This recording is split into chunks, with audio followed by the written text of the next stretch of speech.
Good afternoon. Hi, I'm Philip Ingham, and I am the founder of my Back in the Day Facebook page.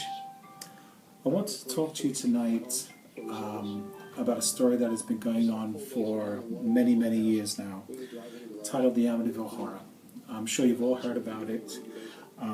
Wondered if it was ever true, whether it was ever just false and made up. Tonight I'm teaming up with my good friend and neighbor from Island Gentry, Shaun Moniz, to talk about the story and to debunk the myth that this was actually a hoax perpetrated by George and Kathy Lutz, to defend what actually happened to them in the house, to look at why the Amityville Horror actually started, to also look at my own personal experiences of experiencing something of a paranormal nature, and to basically give sympathy to the family who not only suffered greatly in that house during that 28-day nightmare, but also suffered greatly after they left the house in January 1976, with much accusations that they perpetrated a hoax, that they were fraudsters, that there were people just trying to cash in on something fake.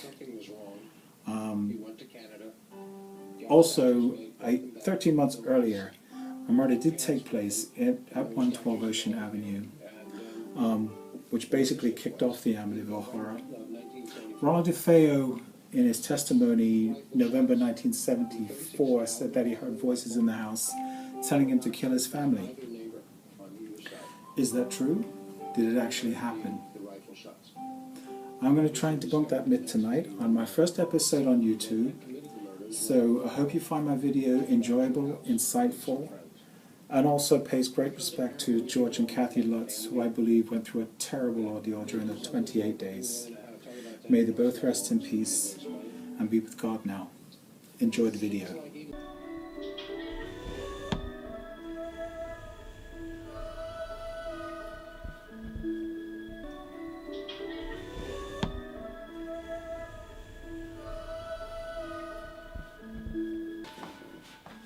What's up, Back in the Day family? We have the founder and CEO of Back in the Day, Philip Ingham, and he's been gracious enough to have me on as his interviewer guest. So I'm going to be asking him a bunch of questions about the infamous Amityville Horror. I'm Shaun. I'm the founder and CEO of Island Gentry, which is a men's lifestyle channel. I'm actually going to link both Phil's and my channel below so you can check that out. Now, let's get into the discussion. So, Amityville Horror. I'd like to know, why do you think the Amityville Horror was not a hoax? Well, because when you look at the accusation that the whole thing was a hoax, what I see in front of me is a whole lot of inconsistencies with regards to this. For example, George and Kathy only stayed in the house for 28 days. A month and a half later, they decided to give the house back to the bank. Now, they purchased the house in November '75 for $80,000. Now, if a couple's going to perpetrate a hoax, are they really going to give a house back to the bank after a month and a half? I mean, you've already lost $80,000. You've lost everything you've worked for.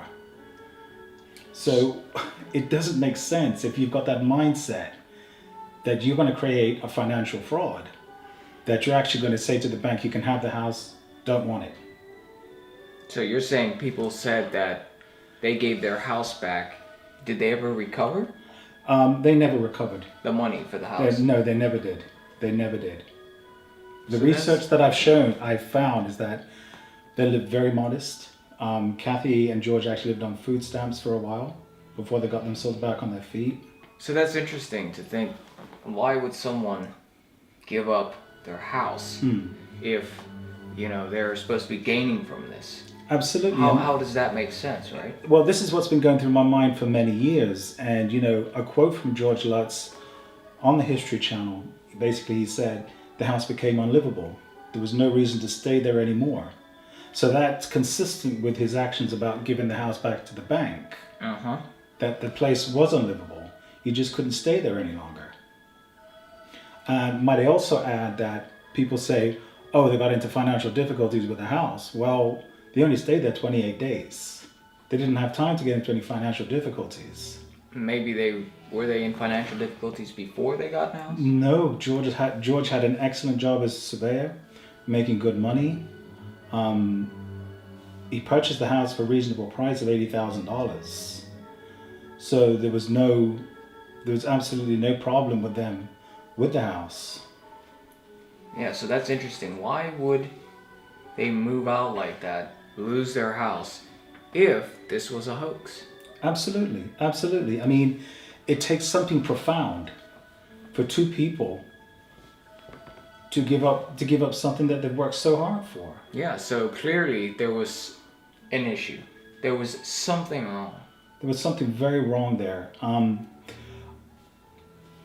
Going on about the hoax, for example, when George and Kathy decided to tell their story to the world, they gave the rights to Jay Anson, the author of the Amityville Horror. Mm-hmm. Now, the thing is, George and Kathy made some money out of the books and the books that were to follow, but Jay Anson made millions from the book. And he did not experience. No. And George and Kathy, like I say, made money from the book, but they did not become millionaires. And the thing is also, they had opportunity to become millionaires. They could have demanded more of a share of the book money. They could have exacerbated their story by doing something to the house to say something really did, but they didn't. They just got up and left. You know, just clothes left in the wardrobe, food left in the fridge. The only thing they took with them was a few items of clothing. Yeah, they vanished. And they disappeared. So, what do you think was the main reasons? What do you think caused the haunting to happen? Well, the original story is that November 74. November 74, yeah. Ronald DeFeo, the son, got up one morning, 3:15, took a high-powered rifle and killed all his family. Now, he said in court that he felt a pair of black hands give him the rifle. He felt there was something inside moving him to do those things to his family. Almost like he was possessed. Yeah, he said this 5 years after he was convicted. For murder. Yeah. And the strange thing about it is, the house is a 6-bedroom Dutch colonial. It's a huge house. When he went to each room to kill his family, nobody woke up. Not one person woke up. Before he killed them? Well, when he went around shooting, I mean, killed the father, killed the mother, killed Dawn, the daughter, killed the 2 little brothers. Not one person actually woke up when they heard the shooting. Oh, of the other? Yeah. How do you explain that? Well, did people really sleep that deep? Well, no one can explain it. Nobody I know, I'd hear a gunshot, would you? Right. I mean, surely, kids could be light sleepers, they could get up. And what's also interesting about it is, when the police came to find the victims, they were all lying on their stomachs. Why do you think that was? Well, later on with researching the house, there was supposedly the ground that they were on was ancient Indian burial ground. You had something called the Shinnecock tribes from Amityville, and they used to practice a lot of devil worship and things on that land and bury the dead lying on the ground with their stomachs. I don't know if that's ever been proven. Well, maybe that's a hoax. Well, maybe, but the funny thing is though, when George and Kathy moved in, George used to go around at night checking on the kids and everything, and they'd all be sleeping on their stomachs. And he did state that never before has the kids ever slept on their stomachs before. Yeah. That's very strange. And the other strange thing about it was George used to get up at 3:15 every morning. Just wake up at 3:15. So if we look back and say, okay, you had one family lived there and you had the haunting, the murder. Right. So you're feeling like the guy was possessed. That's what ended up caused the haunting. Right. That's what ended up him killing everyone. Right. Then you have years later, a family come in, they live there, they experience these sounds, these noises, these, images, feelings, Right. and they leave Right. 28 days later. Right. So why wouldn't anybody maybe after that came and lived there after, why wouldn't they experience this? Because, I've thought about this a lot, and I look at hauntings like, they can be like hurricanes. They can come and they can go and they can leave a lot of destruction. Also, the fact that when Kathy and George left the house, they were practicing transcendental meditation in the house. So when they left there, they took everything with them. So in a sense, the haunting dissipated because they weren't in the house any longer. Had they stayed longer, it probably would have built up to something even worse. So do you feel like the family that came after that was practicing transcendental meditation? Right, George and Kathy. Yeah, George and Kathy, they ended up leaving. Right. Do you feel like that practice actually triggered activity to arise? Yes, they did. On the History Channel documentary, Kathy did admit that both her and George did practice transcendental meditation, which exacerbated whatever was there, which opened up almost like a psychic storm of events. Also, you've got the priest, Father Ray, who blessed the house the first day. Okay. And he was in the sewing room where George and Kathy were unpacking. And he was blessing the sewing room. He was told by a voice to get out, and he was slapped. Ooh. And he also did go on to say on In Search Of that he had welts on his hands. He had blotches on his hands afterwards. So he had experienced things. Yeah. So when you look at the whole thing with the blessing and with the transcendental meditation and everything that's there, whatever's residing there, you've got a psychic storm, you've got a pot that's boiling over, So do you feel like what happened was the actual activity, the spirit, whatever it was that was in that house followed George and Kathy? It did, yeah. For many years, they said. So they experienced these things even in other areas where they were living. They did. They moved and they thought it was the end, but it got to a stage where they had what they call a rite done in the church. And once that was done, whatever was bothering them just disappeared. It just died a death. Okay. And I think that was all down to transcendental meditation. They stopped doing it, you think? Yeah. They did. Wow.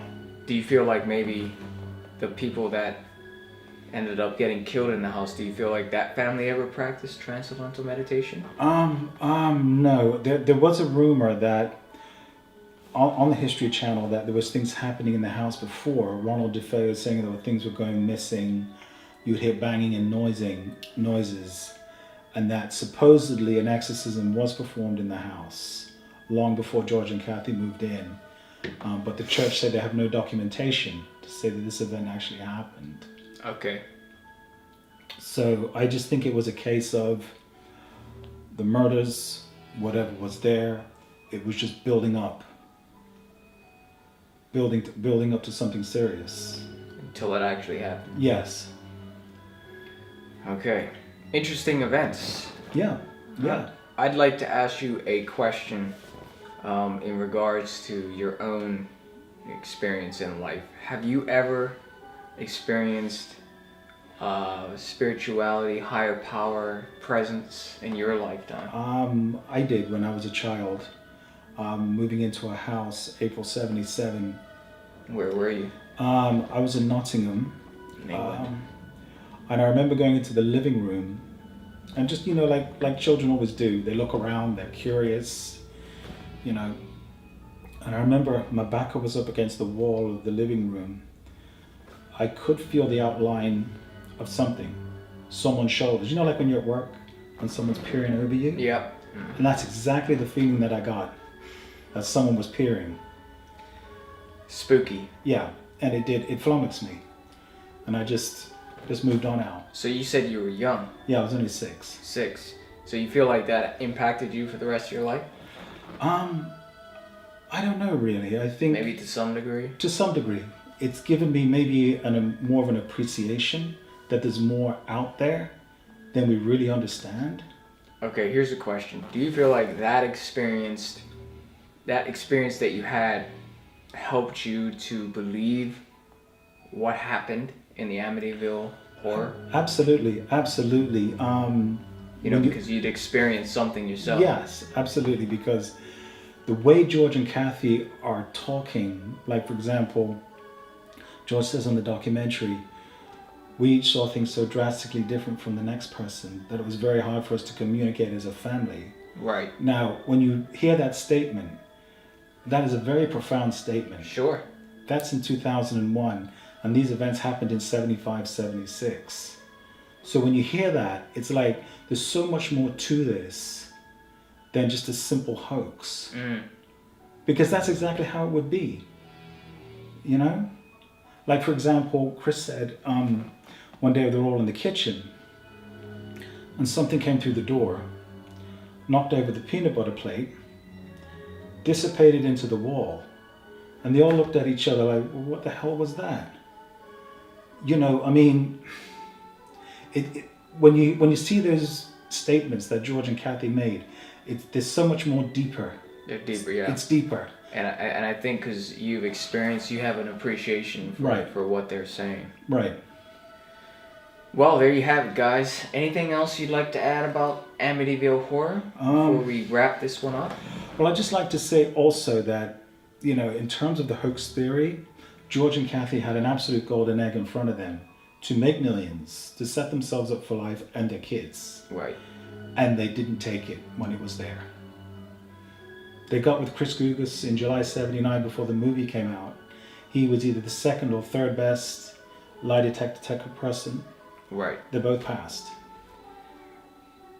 So overall, you know, if this couple is perpetrating the hoax, then they're not benefiting. They're not benefiting. That's the whole point. Okay, that's the whole point of a fraud. Right.